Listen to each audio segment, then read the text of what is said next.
Evening students, welcome to Janvani classes. मैं अभिषेक भारद्वाज आपका स्वागत करता हूं हमारे यूट्यूब चैनल पर। तो बच्चों, बीएससी फिजिक्स का ये आपका फर्स्ट सेमेस्टर का लेक्चर है। फर्स्ट सेमेस्टर, ठीक है, जिसमें आपकी पार्ट कौन सा करवा रहा हूं मैं? Part B. और यूनिट कौन सी चलेगी? Unit second. आज लाभ खत्म हो जाएगी। जस्ट इसमें मैंने आपको बीम के बारे में बता दिया था। आज मैं आपको बीम बेंडिंग मोमेंट करवाऊंगा। बेंडिंग मोमेंट, इसकी डेफिनेशन भी मैं आपको लास्ट लेक्चर में अच्छे से समझा चुका हूं, ठीक है। तो जो बच्चे भी नए, एक बार जस्ट छोटा सा पार्ट उस क्लिप का जो लास्ट वाली वीडियो है उसको आप देख लेना। बेंडिंग मोमेंट मैंने नॉर्मल बता दिया था, ठीक है। एक बार इसकी डेफिनेशन लिख लो आप। क्या? when a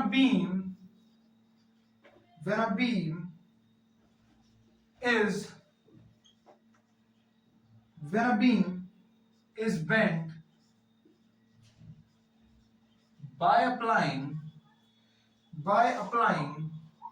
an external couple then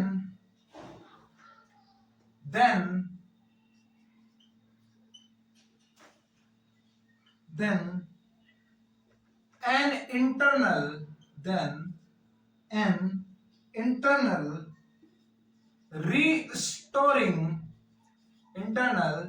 restoring couple is developed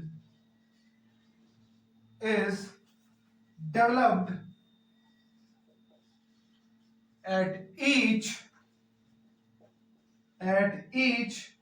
cross section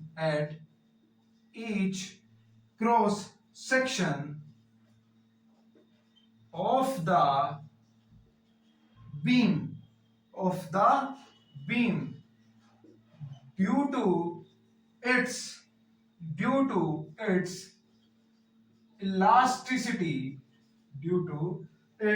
elasticity nature, ठीक है।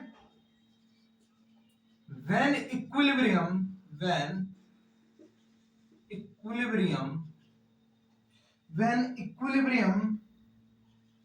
is set up, the restoring force या फिर the restoring couple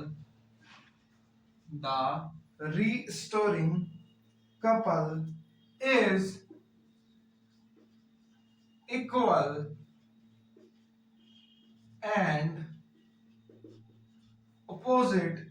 equal and opposite to the external couple, then the magnitude of the restoring couple is called the bending moment. क्या कह रहा है? देखो, हमारे पास एक बीम है, हमने उस बीम में क्या करा, उसके दोनों एंड्स पर क्या किया, उसके दोनों एंड्स पर फोर्स अप्लाई किया। उसकी वजह से क्या होगा, हमने मतलब एक्सटर्नल कपल अप्लाई की फोर्सेस की, ठीक है। उसकी वजह से क्या हुआ कि जो आपका स्ट्रक्चर था बीम का, ये बेंड हो गया। कुछ इस तरीके से आपका ये क्या हो गया, बेंड हो जाएगा, ये इस तरीके से,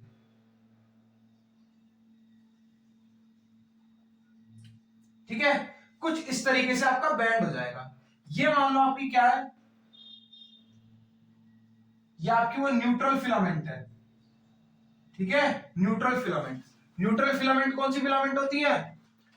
हाँ, ये आपकी न्यूट्रल फिलामेंट है। अब आप पूछेंगे कि सर ये न्यूट्रल फिलामेंट क्या होती है? देखो, जब आप मोड़ेंगे, खुद आप देखना, मैं इसको मोड़ूंगा, जब मैं इसको मोड़ूंगा तो देखना कि जो ऊपर वाली लेंथ है ये बढ़ गई, ठीक है, क्या हो गई, ये ऊपर वाली लेंथ बढ़ गई, और नीचे वाली लेंथ देखना, आप खुद देखना, जब आप इस तरीके से कोई भी स्ट्रक्चर मोड़ोगे तो नीचे वाली लेंथ ये सिकुड़ जाती है, यानी ये लेंथ अब ये इलास्टिक नेचर की है, तो क्या हो गया, इसकी लेंथ क्या हो गई, छोटी हो गई।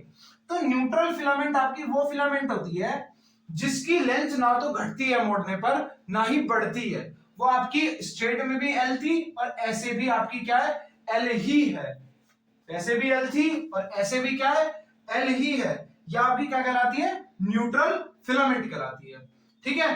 तो इसकी वजह से क्या होगा, एक अपोजिट नेचर का क्या हो जाएगा, एक ओपोजिट नेचर का आप इसके अंदर आपको क्या हो जाएगा, कपल फॉर्म हो जाएगा, ठीक है, कैसा हो जाएगा, कपल फॉर्म हो जाएगा, और जब हम उसी कपल का मैग्नीट्यूड निकालेंगे तो उसी को हम क्या बोल देंगे, बेंडिंग मोमेंट, उसी को हम क्या बोल देंगे, बेंडिंग मोमेंट, ठीक है। अब इसको मैं एक बार आपको बड़ा बना के देता हूं, ठीक है, उसको आप नोट कर लेना, ठीक है, इसके बाद वो डायग्राम जरूर बनाना है आपको।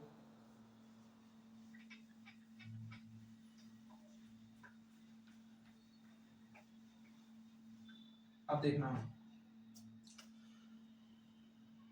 थोड़ा बड़ा बनाऊंगा मैं, ठीक है, ये मेरे पास है, क्या है, ये मेरे पास, ये मेरी बीम थी, ठीक है, ये मेरी क्या थी, बीम थी, ये मेरा है न्यूट्रल फिलामेंट, ये मेरा क्या है, न्यूट्रल फिलामेंट। मान लो मैंने इस बीम का नाम रख दिया है क्या, A B, A B C और क्या डी, मैंने अपने इस फिलामेंट का नाम रख दिया है। और जो मेरी न्यूट्रल फिलामेंट है, इस न्यूट्रल फिलामेंट का नाम मैंने रख दिया पी क्यू, और मैंने जस्ट न्यूट्रल फिलामेंट से एक ऊपर वाली फिलामेंट ले ली है, ठीक है, चलो इसका नाम कुछ और रख देते हैं, एम एन रख दो, न्यूट्रल फिलामेंट है ना, ठीक है, तो मान लो न्यूट्रल फिलामेंट है मेरी एम एन, ठीक है, और इससे ऊपर मैंने एक फिलामेंट जस्ट इससे ऊपर वाली, जो क्योंकि हमें पता है कि ये आपकी जो बीम की एक प्लेट होती है वो नंबर ऑफ फिलामेंट से मिलकर बनी होती है, तो ये मैंने एक फिलामेंट ले लिया है जो कि जस्ट अबव क्या है, आपकी न्यूट्रल फिलामेंट के है, और मान ली इनके बीच की डिस्टेंस क्या है, इनके बीच की डिस्टेंस है मेरे पास dx, इनके बीच की डिस्टेंस मेरे पास कितनी है, dx है, ठीक है। जब मैंने इसको इस तरीके से आगे थोड़ा सा आगे बढ़ाया तो ये मेरी कुछ सर्कुलर आर्क बन रही है, ये मेरी एक सर्कुलर आर्क बन के आ जाएगी, क्यों, क्योंकि ये कहीं ना कहीं एक तरीके का सेमी सर्किल फॉर्म कर देगा। मान लो एंगल है ये थीटा, ठीक है, ये एंगल क्या है, थीटा, ठीक है, एंगल क्या है, थीटा, और ये डिस्टेंस आपकी क्या है, आर, आर इसकी क्या है, इस सर्कल की आर क्या है, रेडियस, आर इसकी क्या है, रेडियस, ठीक है, यहां तक कोई किसी को डाउट नहीं होगा, ठीक है। देखो इधर फोर्स लगेगी आउटसाइड और सबसे ज्यादा लगेगी इस ऊपर वाले पोर्शन पे, फिर धीरे धीरे ये फोर्स क्या होगी, घटती चली जाएगी और न्यूट्रल फिलामेंट पे लगेगी जीरो, और इधर कैसी होगी, इधर नीचे की साइड से होगी और वो भी इनवर्ट डायरेक्शन में, इस तरीके से, सबसे ज्यादा, उससे कम, उससे कम, इस तरीके से, ठीक है। तो इस डायग्राम को आप अच्छे से बना दो, इसको ओ पॉइंट मान लो, ठीक है, इस डायग्राम को आप अच्छे से बना दो, ठीक है, और अब मैं जो जो चीज लिखवाऊंगा वो इसी डायग्राम को देख के आपको लिखनी है, ठीक है, इसी डायग्राम को देख के आपको लिखनी है। चलो शुरू करते हैं, ठीक है, ये आपका P और Q है, जो हमने लेंथ मान लो, जो हमने न्यूट्रल फिलामेंट की जस्ट ऊपर ली है वो आपकी PQ है, ठीक है। चलो आई होप नोट कर लिया होगा।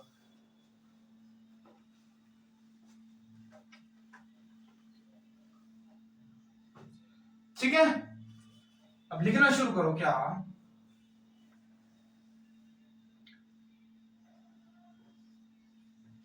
Due to bending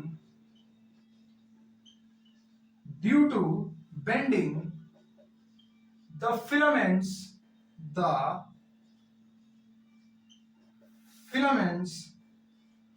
of the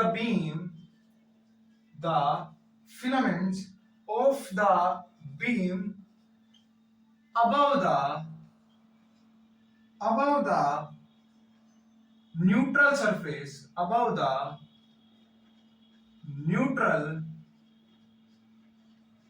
surface are extended while those below are compressed. ठीक है, the extensional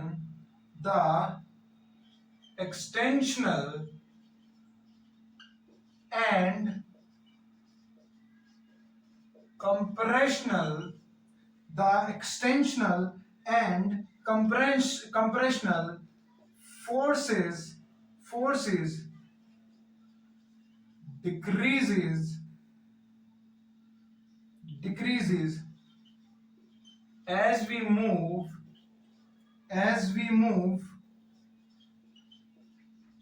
towards the neutral surface, towards the neutral filament. ये मैंने आपको डायग्राम में दिखाई दिया कि जैसे जैसे आप ऊपर से भी जाओ चाहे नीचे से भी आओ, जैसे जैसे आप न्यूट्रल फिलामेंट की तरफ आओगे वैसे वैसे आपके एक्सटेंशनल और कंप्रेशनल दोनों फोर्स क्या होंगी, दोनों फोर्स घटती जा रही हैं। दोनों फोर्स कैसी हो रही हैं, घटती जा रही हैं। ठीक है, अब आप क्या करेंगे, मान लो, ठीक है, अब इसके आगे लिखो क्या,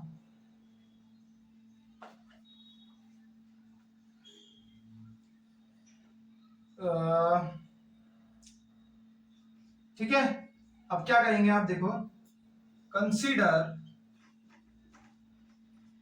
a filament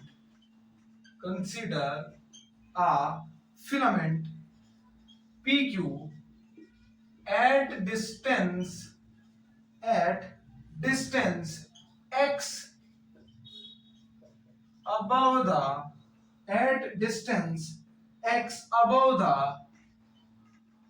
neutral filament। वहां मैंने शायद dx करवाया था, उसको भी x कर लेना डायग्राम में भी। ठीक है, न्यूट्रल फिलामेंट, और उसको हमने क्या माना है, Mn। ठीक है, कंसीडर, ठीक है, ये तो हमने कर दिया। ठीक है, अब देखना हमारे पास एक फॉर्मूला होता है क्या, हमारे पास एक फॉर्मूला होता है क्या, इसके आगे कॉमा लगा के लिखो। सो वी हैव हमारे पास एक फॉर्मूला होता है क्या, angle equals to arc upon radius, यानी आर्क निकालने के लिए मेरे पास फॉर्मूला होता है angle into radius equals to arc, यही होता है। तो अगर मान लो मुझे PQ आर्क को निकालना है, इस PQ आर्क को निकालना है, तो PQ आर्क के लिए मुझे वो एंगल जो मेरे पास गिवन है, थीटा मेरे पास एंगल गिवन है, और रेडियस मेरी क्या गिवन है, रेडियस मेरी R गिवन है। तो PQ की वैल्यू तो मेरी ये आ गई। ठीक है, PQ की वैल्यू मेरे पास क्या आ गई, ये आ गई। नहीं, PQ की यही आएगी। PQ की में तो आपको एक और चीज करनी पड़ेगी भाई, एक तो आपकी सिंपल रेडियस थी जो आपकी सर्किल की आ रही थी, उसमें x भी तो जुड़ेगी क्योंकि न्यूट्रल तक तो आ रहा है आपकी, न्यूट्रल से आगे एक x डिस्टेंस लिया ना हमने, और एंगल आपका है थीटा। और अगर आपको Mn चाहिए तब वो आपकी सिंपल r थीटा हो जाएगी, Mn आपकी r थीटा होगी और PQ आपकी r प्लस x होगी। भाई यही कुछ था, इस तरीके से ही था, और मैंने R माना था न्यूट्रल से लेकर, जो न्यूट्रल है ना Mn, इस Mn से लेकर यहां तक मैंने R माना है, और मैंने इस Mn से भी एक थोड़ा सा x ऊपर लिया है, तो R प्लस x हो जाएगा ना, क्योंकि भाई R तो यहां तक, यहां से यहां तक भी तो R ही होगी, क्योंकि एक मैंने एक सेमी सर्कल ही तो बन रहा है, तो यहां तक भी तो क्या होगी, R प्लस ये वाला पोर्शन x। ठीक है, और मुझे जब Mn निकालनी है तो सिर्फ मैं R लूंगा। ठीक है, चलो नोट करो।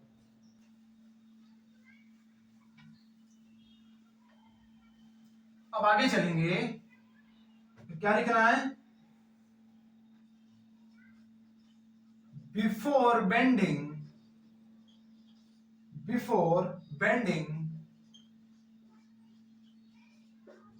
The length of PQ was same as mn, ठीक है, डेट इज r थीटा, ठीक है, दोनों की लेंथ सेम होगी जो कि r थीटा होगी। जब तक बेंड नहीं करा तब तक तो लेंथ सेम थी ना, लेकिन बेंड करने के बाद कितना चेंज आया, वो चेंज अगर हम निकालेंगे तो कैसे होगा, इसमें से इसे माइनस कर दो, हमारे पास वो चेंज आ जाएगा, है ना, तो निकालो। So the extension in the filament PQ is, क्या करेंगे, R plus x theta minus R theta, तो वो किसके बराबर आ जाएगा आपका, R थीटा कैंसिल हो जाएगा, x थीटा के बराबर आ जाएगा। किसके बराबर आ जाएगा आपका, x थीटा के बराबर आ जाएगा। तो इसमें तो कोई डाउट ही नहीं होगा। अब हमारे पास क्या आ गया, ये पूरा एक्सटेंशन आ गया है। अब हमारे पास एक फॉर्मूला होता है क्या, longitudinal strain equals to extension by original length, ठीक है, तो आपका एक्सटेंशन कितना है, x थीटा, ओरिजिनल लेंथ कितनी थी, r थीटा, थीटा से थीटा कैंसिल, और आपका कितना आ गया लॉन्गिट्यूडनल स्ट्रेन, थीटा से थीटा कैंसिल, क्या आ गया, x बाय r आपका आ गया, ठीक है। लॉन्गिट्यूडनल स्ट्रेन कितना आ गया, x बाय r, इसको याद रखना। अब स्ट्रेन की वैल्यू आपकी आ गई है x बाय r, ठीक है। अब आगे क्या करेंगे, if F be the force, if F be the force acting, if F be the force acting on the cross section, on the cross section of the filament,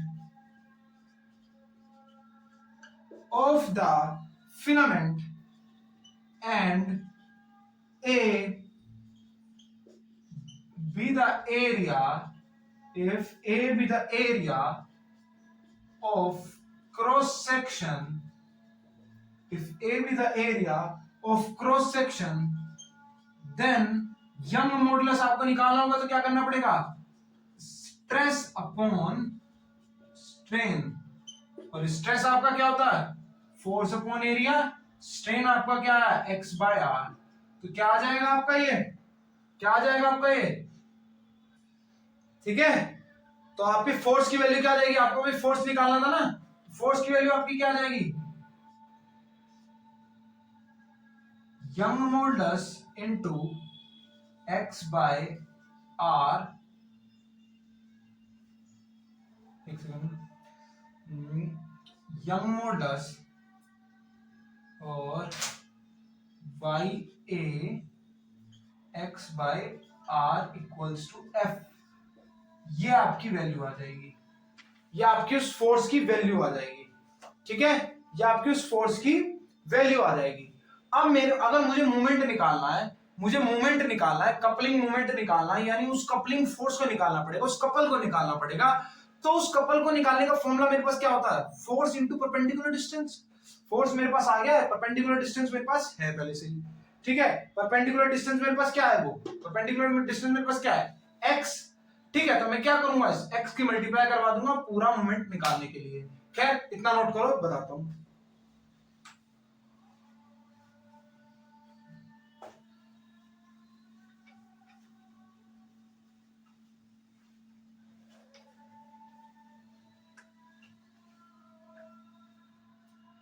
ठीक है, the moment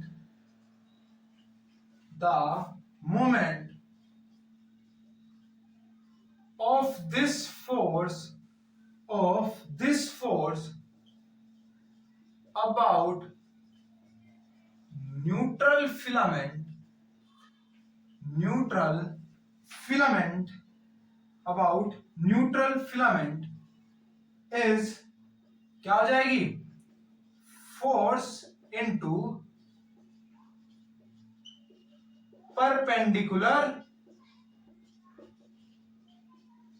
distance, force into perpendicular distance, है ना, यही हो जाएगा।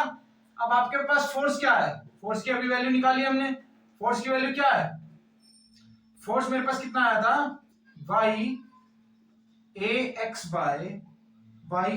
Bye r into perpendicular distance भी मेरे पास क्या ही है, एक्स। ठीक है, ठीक है, तो ये x इंटू एक्स क्या हो जाएगा मेरे पास, Y A X square by R. ठीक है, और इसी तरीके से मैं सब, ये तो एक फिलामेंट का आया है, अब मुझे मल्टीपल कई सारे फिलामेंट्स का निकालना है, तो उसके लिए मैं क्या करूंगा, समीशन लगा दूंगा, मेरे पास पूरी ओवरऑल कपल आ जाएगी, यानी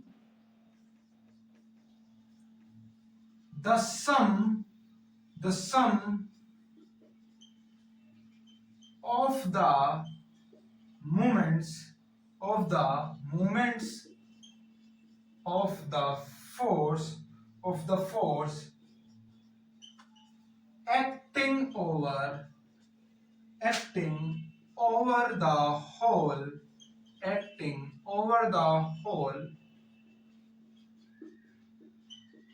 cross section C is the magnitude of the restoring couple। ठीक है, जिसको हम क्या बोलते हैं, बेंडिंग मोमेंट। ठीक है, वो हम कैसे निकालेंगे, bending moment equals to summation F X, यानी summation Y A x by R. अब y तो कांस्टेंट होता है, y बाहर आ जाएगा, है ना, y कांस्टेंट होता है, r भी आपकी रेडियस कांस्टेंट है, बचेगा समीशन a x। ठीक है, क्या बचेगा, a इंटू एक्स, नोट करो जल्दी से अब। ठीक है, a x नहीं, x square, a x square. ठीक है, a x स्क्वायर।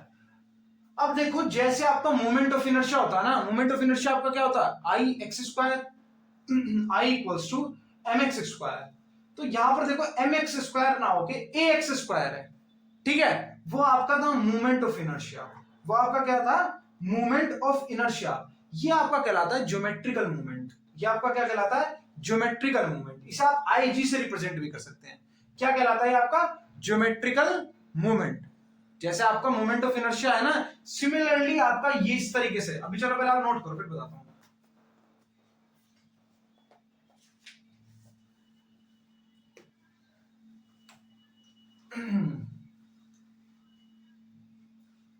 अब देखना,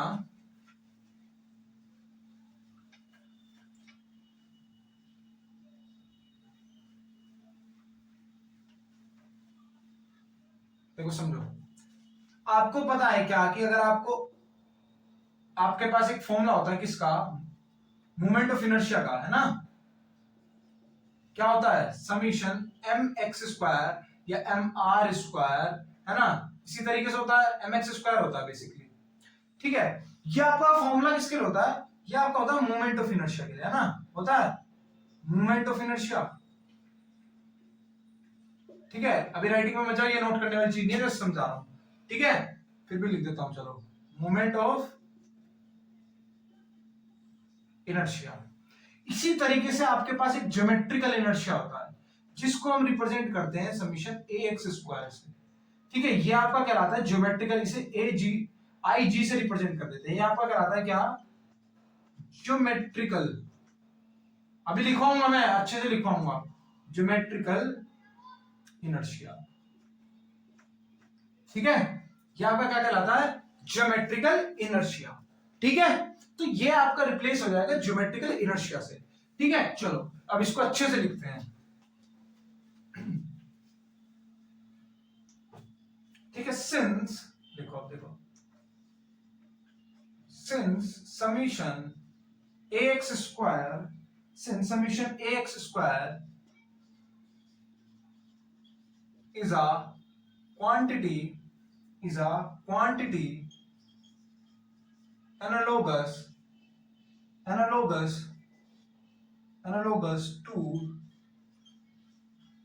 moment of inertia, analogous to moment of inertia with difference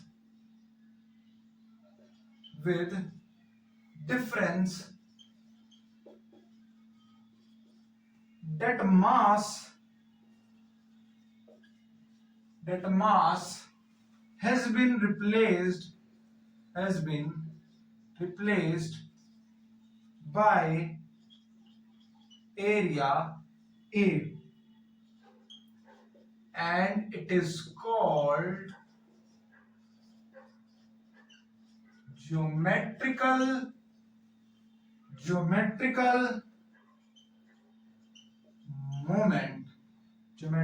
moment of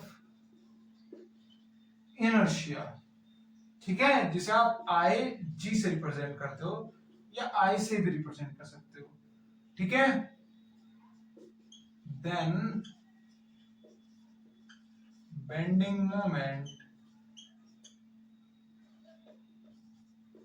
will be, क्या हो जाएगा, बेंडिंग मोमेंट को टो से रिप्रेजेंट कर देंगे। ठीक है, तो बराबर हो जाएगा आपका वाई आई बाय आर। क्या हो जाएगा, वाई आई बाय आर। ठीक है, ये आपका बेंडिंग मोमेंट आ गया है अब।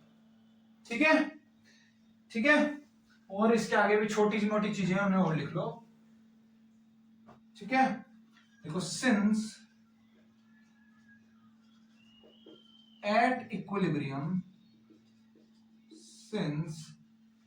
equilibrium the restoring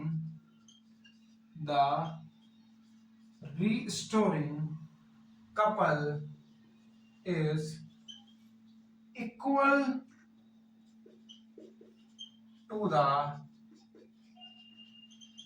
external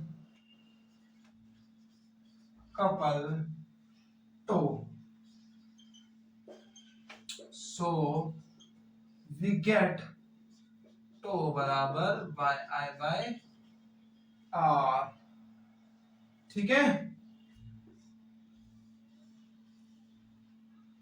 ठीक है, यहां तक कोई डाउट नहीं होना चाहिए। ठीक है,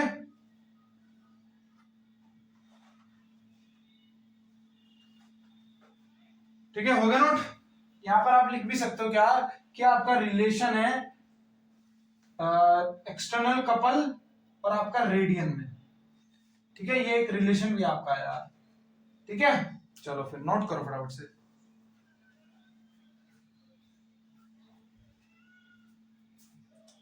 ठीक है बच्चों, तो आपका ये चैप्टर फिनिश हो चुका है। जो इसमें एक्स्ट्रा टॉपिक्स है वो मैं नहीं करवा रहा क्योंकि वो एक्स्ट्रा टॉपिक्स है। पहले मैं सोच रहा हूं पहले मैं एक बार सिलेबस कंप्लीट कर लेते हैं। ठीक है, फिर मैं आपके जो नॉन इंपोर्टेंट टॉपिक्स हैं या फिर कोई भी ऐसे टॉपिक जो आपके डाउट हैं, ठीक है, उन सभी टॉपिक्स को मैं कवर करवा दूंगा। और आपको मुझे objective plus subjective type of paper भी देना जिससे आप रिवीजन कर पाए अच्छे से। ठीक है, तो वो पेपर भी मैं आपको बना के दे दूंगा। तो मेरा टारगेट यही है कि अभी मैं सोच रहा हूँ 2022 तक आपका एक कंप्लीट करवा दूं। फिर जो बचे हुए डेज होंगे उनमें हम रिवीजन ही करेंगे। ठीक है, तो फिर इतना ही रखते हैं। Thank you very much.